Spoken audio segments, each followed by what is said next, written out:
The Franklin Flyer opens up his title defense with a bang. Tremont proves why he's the king of the valley. We take the white flag with a promoter entering his sophomore campaign. Hey Robbie, you're a little late to the party there, buddy. The lid lifter was last week. Race Pro Weekly starts now.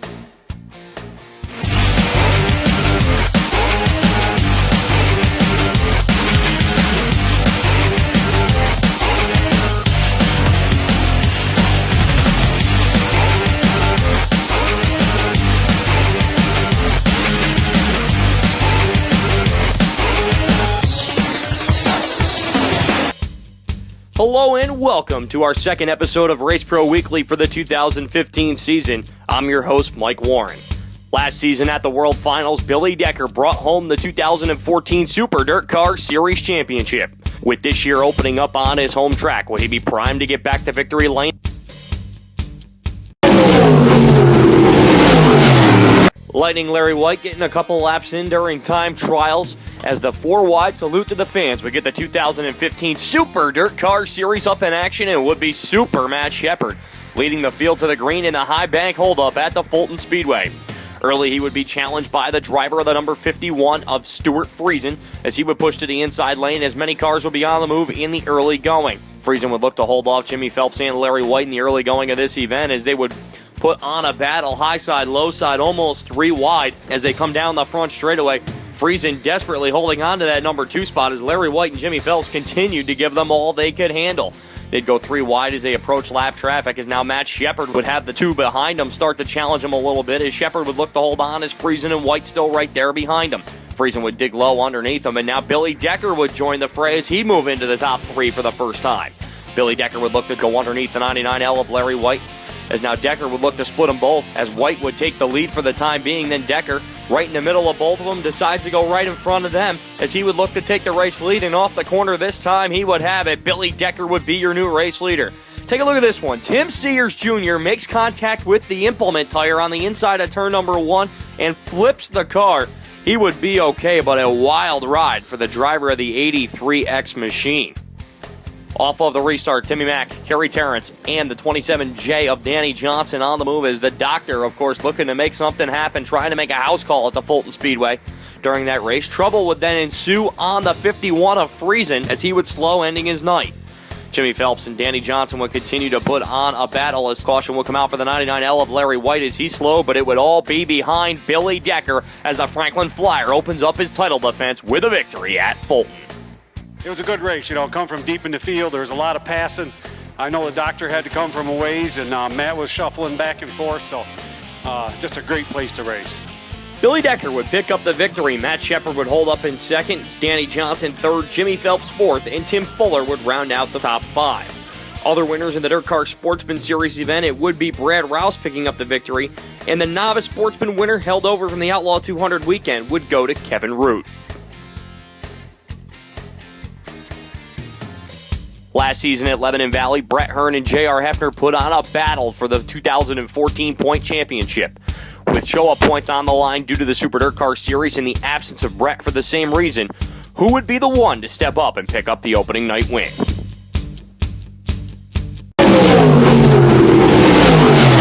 Always a great atmosphere for the modifieds at Lebanon Valley, as 38 cars strong would start the 30-lap modified feature event, as the A. Colarusso & Sons car number 74 of J.R. Hefner would take the early race lead. Cars on the move in the early going, including the 42 of Kyle Sheldon and the 47 of Jeff Watson, Chad Jezio in there as well, as cars continue to make their way up in the early going of this event.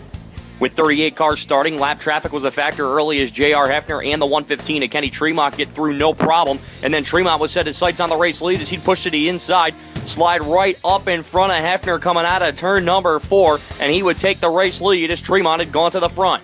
The battle for much of the race was for the number 3 spot, however, as Wayne Jelly and Kyle Sheldon continue to put a side-by-side battle on, as Sheldon trying to do everything he can as they needled their way through lap traffic trying to take control of it.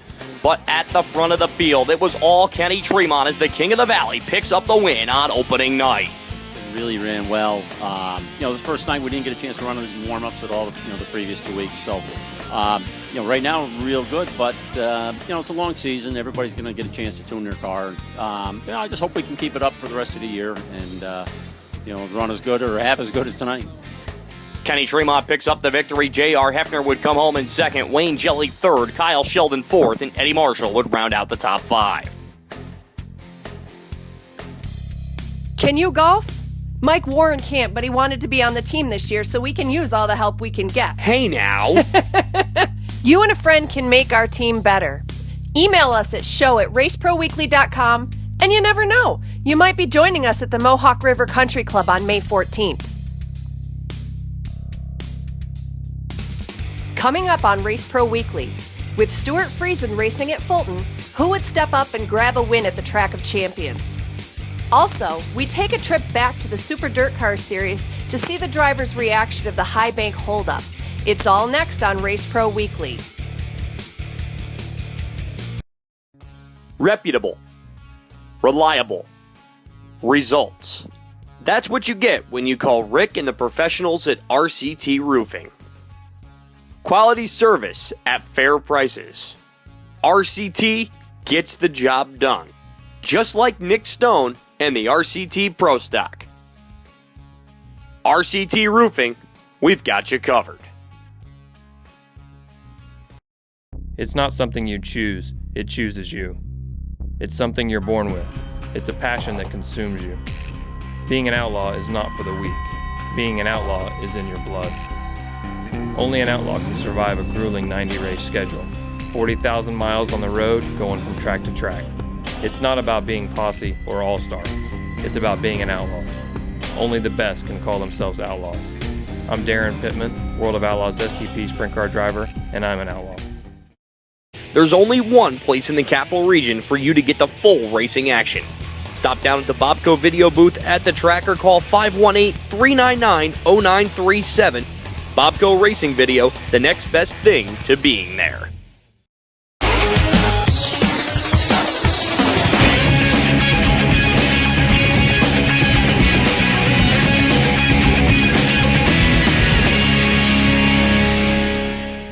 Taking a look back at the Super Dirt Series race this past weekend from out at the Fulton Speedway, winner Billy Decker kind of used something looking back to last year to help him pick up the win. I was a little bit lost after the time trials and the heat race, and Scott and I decided just to go to the notes. We thought we were really good at the end of last year, and he did all the adjustments, and the results are here. We were a little bit unbalanced at the beginning of the race, but I'll tell you, this thing really got good. Really got good. Made my job easy and makes me look like a big shot. Matt Shepard came home in second in this event and was slightly happy with the way he ended the night. Yeah, it was a good run for us tonight. We were just a little off the pace. That's all there is to it. We didn't have the best car here tonight, but we had a really good car, really good finish for us, good start to the series. And of course the doctor, who can forget, coming from deep in the field. Here's what he had to say on his third place finish.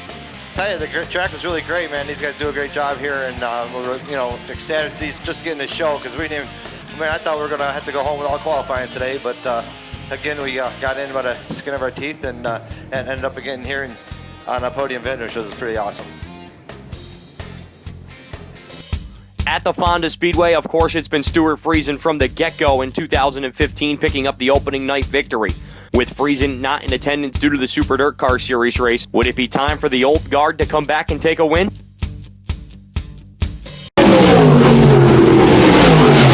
Always gotta love kids that want to be a flagger during the night. As we move to the big block modified feature at the Fonda Speedway, it would be the Varon show up on the front row as Bobby and Danny Varon lead the field to the green, and it would be the elder Varon taking the early race lead in this one. Cars would be on the move, the 16 of A.J. Romano running with the 76 of Alton Palmer as he would go right underneath him to take the spot away. Jesse Mueller gets out of shape for a second, but oh, what a save by the driver out of Olmstedville, New York. Caution will come out for the 3D of Matt DiLorenzo on the back straightaway. That would bunch the field up once again, as Josh Hohenforce would look to make a move as he would rocket himself on the outside lane and then look to split Romano and Danny Varon trying to take that number 2 spot. Caution will come out for the 14G of Brian Gleason, and off the restart, Darwin Green going to give a bid to the Dover brake car number 00 of Bobby Varon. And now Danny Varon would go around as him and Jeff Trombley made contact. Few other cars involved. Jeremy Wilder up there along with Jesse Mueller and the 71 machine of Hot Shoe Ronnie Holmes. Off of the restart, Bodie Bellinger gets the advantage. He'll dive underneath the one of Darwin Green for position. He would take that spot away as they make a little bit of contact. That sends Darwin Green skirting all the way up to the top side. He saves it, but Josh Hohenforth starts to go around. That tangles Alton Palmer, which collects A.J. Romano, Justin Bowler, and Ronnie Holmes as well as he comes in late to the fray as a tough caution for a couple of guys running up towards the top 5. Off of the restart, Varon would assume control once again of this feature event, as cars would continue to move up through the field as Hohenforth trying to make a bid, but it was all behind Bobby Varon. Win number 50 at the Fonda Speedway, moving into 5th on the all-times wins list. It's really important to this team. We got a bunch of new sponsors on board and, a bunch of old sponsors on board as well. This was a crucial win for us. Dave had an operation last week. This hopefully will lift his spirits up a little bit. I know he's not feeling the greatest, and we're thinking about him. Varon picks up the win. Bodie Bellinger would finish in 2nd, Josh Hohenforth 3rd, Mark Keselowski 4th, and Danny Varon would round out the top 5.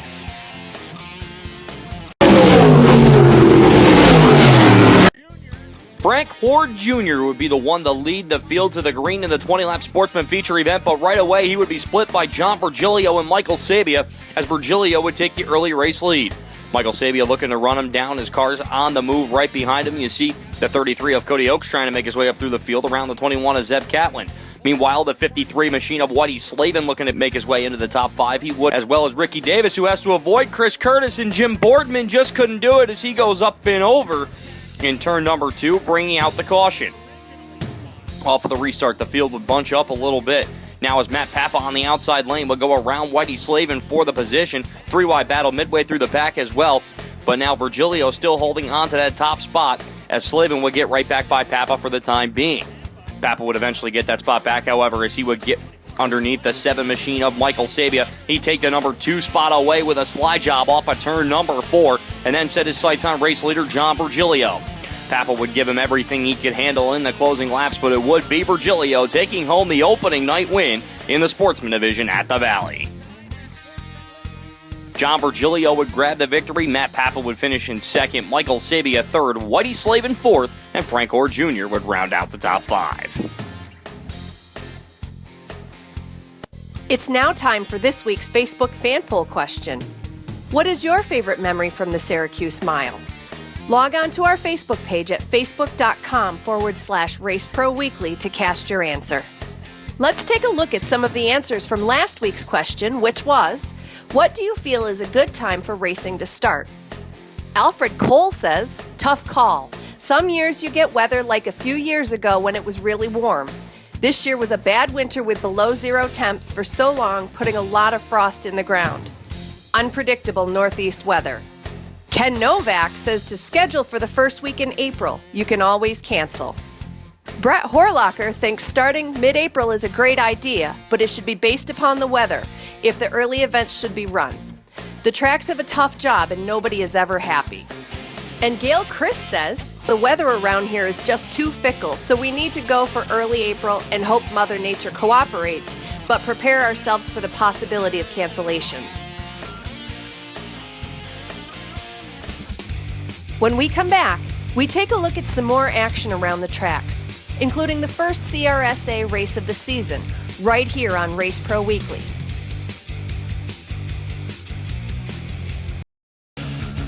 Performance, quality, service.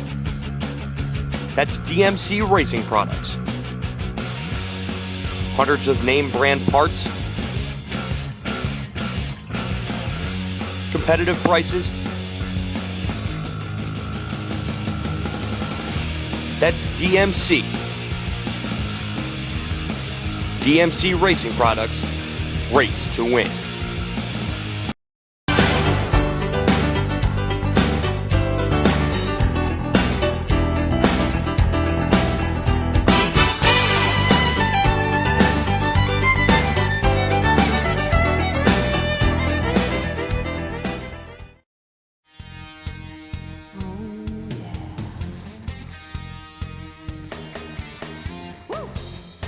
Some of the music you've heard on Race Pro Weekly this week is by A.J. Jansen, Country's Rebel Rose, bringing you a mixture of high-energy rock and sultry country roots. To hear more and for your free download, check out ajjansenmusic.com.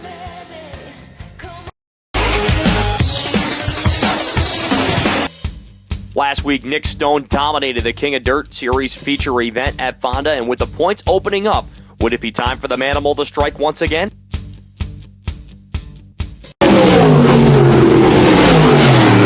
Pro Stock feature would see the Manimal, Nick Stone, lead the field to the green, looking to go back-to-back at the Fonda Speedway. Is this the first official point race of the 2015 season?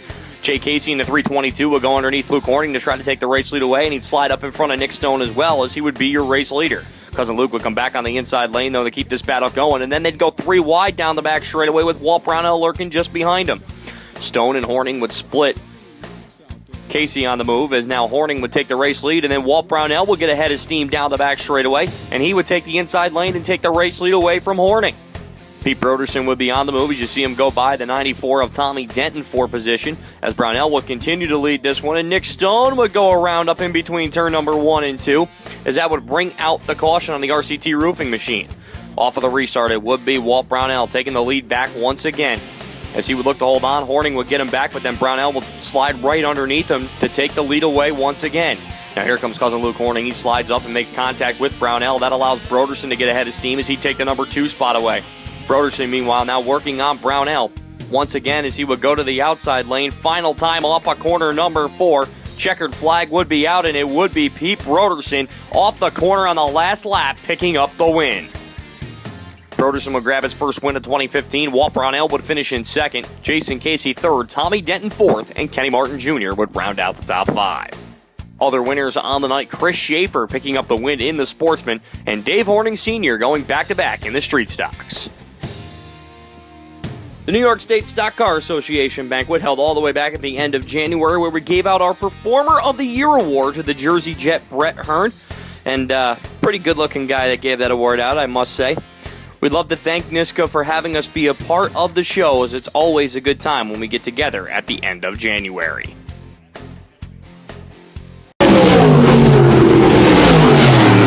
Starting off with a little pure stock action. After the checkered flag, you see the in-car camera from Hunter Sanchez. He ended up finishing second to Jesse Murphy in that first one. Meanwhile, Pro Stock feature event will get started with the 315 of John Ruthier taking the early lead. Jay Corbin and Paul LaRochelle side-by-side on the way, as the caution would come out for the 60 of Joe LaFlamme up in turn number 4. Off of the restart, it would be the 315 of John Ruthier taking the advantage on Daniel Sanchez. Jay Corbin sliding into third, and here comes Robbie Speed into the top 5 for the first time in this feature event. Corbin would make his way up to race with the top 2, as Sanchez would make a bid underneath Ruthier for position. Then LaRochelle would get into the back bumper of the 8 machine, sending him around, which would bring out the caution once again. Off of the restart, more from John Ruthier in the race lead, as Robbie Speed now up to the number 3 spot, trying to push past Daniel Sanchez as they would run single file down the front straightaway. Ruthier would hold on to the advantage. Now Chuck Towsley racing with Frank Twing, as he would get into Twing, slide back and get into Corbin, who would slide up into the turn 3 wall, bringing out the caution once again. And now that would set up Rob Yetman into the top 5 for the first time in this event, as he would look to go to the inside of Robbie Speed for position. It was all behind John Ruthier, however, as he would be the one to take the win in the opening night Pro Stock race at Lebanon Valley. Jonathan Ruthier picks up the win. Daniel Sanchez would finish in second, Robbie Speed third, Rob Yetman fourth, and Frank Twing would round out the top 5. Other winners on the night, Jesse Murphy would pick up the win in Pure Stock 1, Jason Meltz in Pure Stock 2, Gary O'Brien in Pure Stock 3. O'Brien would also pick up the win in the Street Stock feature event. Kenny Stager and Tim Meltz would be your 4-cylinder dual cam and single cam winners, respectively.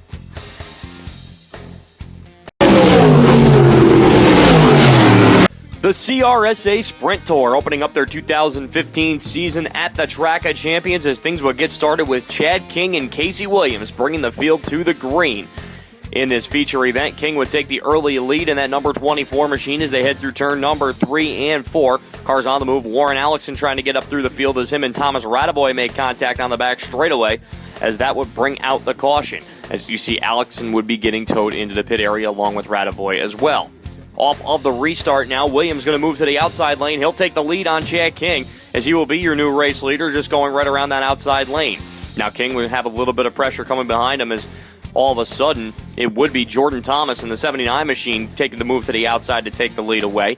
Car is going to continue to move up through the field as Emily Van Imogen would have a little trouble in turn number 1 as she would go all the way up to the outside of the retaining wall. And then here comes the leader, Casey Williams, clips the right rear on the left rear of Van Imogen and flips up and over. That would be your leader. The lead would then be handed over to Jordan Thomas as Williams' car gets taken into the pit area as he would leave behind Chad King, Mike Kaiser, and Corey Sparks riding for position as Kaiser would slide up in front of King to take the number 2 spot away, but it was all behind Jordan Thomas as he would pick up the win. Jordan Thomas would pick up the victory in the CRSA Sprint A main. Corey Sparks would finish in second, Mike Kaiser third, Chad King fourth, and Scott Goodrich would round out the top 5. It's now time for this week's Berkshire County Network Driver Spotlight with Fonda Sportsman competitor Ricky Quick.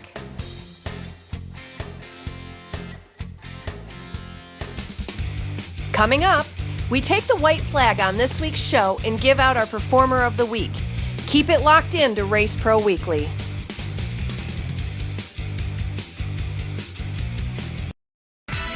Make sure you check out the Thomas Racing Video booth and their website at www.thomasracingvideos.com.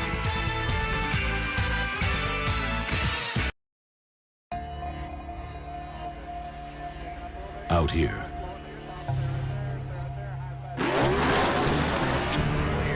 seconds mean everything. That's why, in here, we work so hard to shave them. When a second matters, science matters. Mobil 1, energy lives here. The Choices 301 program takes a multifaceted approach aimed at educating the public about the realities and dangers of what can happen when bad decisions are made inside a motor vehicle. Don't hesitate to designate. Race Pro Weekly is brought to you by Bob Hilbert Sportswear, Racing Electronics, Emmerich Associates, Tranquil Touch Healing, New England Racing Fuels, and Sunoco Fuels. Last season, Matt DiLorenzo took over the reins of the Fonda Speedway as the promoter from Rick Lucia and had a season where I would be safe to say he didn't realize how much he would have to do to be successful. As he enters his second season, DiLorenzo looks to make things that much better this year.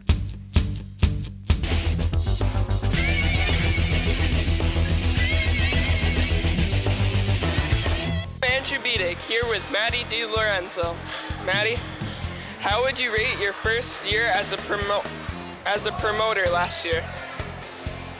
It was a learning curve, that's for sure. You know, I'd probably give myself certain nights give myself an F. Another side, you know, I think towards the end of the year we did a lot better, and you know I give it more towards a B+. We're looking for a lot better things this year, and I learned a lot last year, a lot more than I probably wanted to learn. But I'm really looking forward to this year, and you know I think morale's up a lot with everybody, and I'm really looking forward to it. Anything you wish you had done differently? Found Roger Haru a lot earlier, you know, especially with track prep.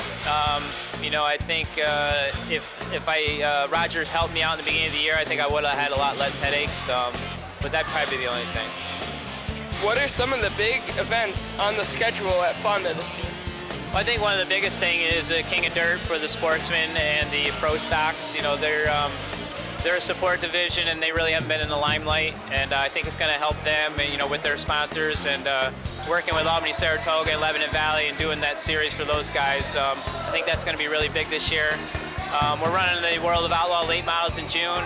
We're going to have Jumpin' Jacks tribute night. I think that's going to be really good, and we're also going to have the Hondo Classic, you know, with the Pro Stock Series, with the Super DIRTcar Series at the end of the year, and we also have our own 602 Crate National that we're calling it. It's called the Spring Fever, and that's a midweek show with the CRSA Sprint Cars, and you know, we got a lot of big money races, you know, for all divisions, you know, from the modifieds to our opener to our night of features is now going to be a single feature, which is going to pay more money, and you know, having the Super DIRTcar Series race there, along with 2 Pro Stock Series races. So we got something for every class this year, and I think it's going to be really good. It's now time for this week's Nisco Performer of the Week award, and with his win out at the Fulton Speedway at the Highbank Hold Up, it goes to the Franklin Flyer Billy Decker. Decker is now eligible for the Nisco Performer of the Year award given out at the end of the season.